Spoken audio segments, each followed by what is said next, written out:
So, I'm doing a job, building a wall, actually moving a wall and building a wall and a floor. Good times. And since it's a small job, instead of bringing out the big guns like my nail gun, I'm using my impact driver.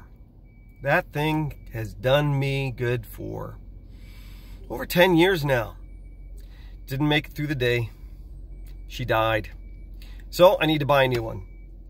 So I look online on eBay, and there is an impact driver with 2 batteries and a charger for $44, brand new. DeWalt. That's ridiculous. Like, totally ridiculous. It should be at least 3 times that much. Kind of got me confused. See, my dad used to tell me, if it seems too good to be true, it probably is. I'm thinking my dad's not the only one that used that adage.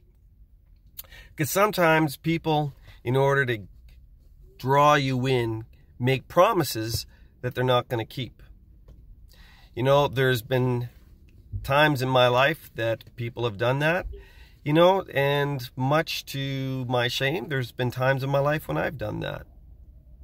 But you know, God doesn't do that. See, when God calls us, he makes it pretty clear that he said, in this world you will have trouble. He said, don't be surprised when trials are coming to you. Something strange is going to happen. He said, we rejoice in our sufferings.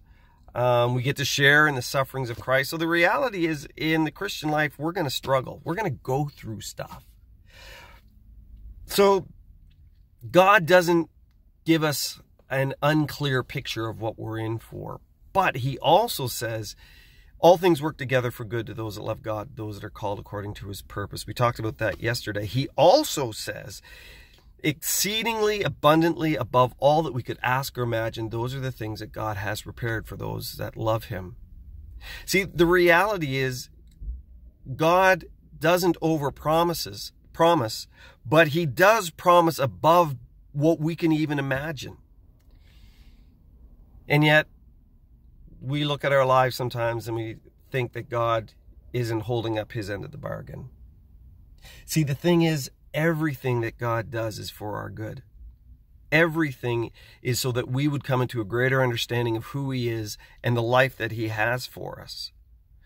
And when we choose to follow the world or follow our flesh, we settle for something that's second rate, something that is temporary, something that's not going to last. But what God has for us is amazing. So I hope that's an encouragement to you. I hope that you remember today that what God has for you is better than anything you can imagine. God bless you. Bye for now.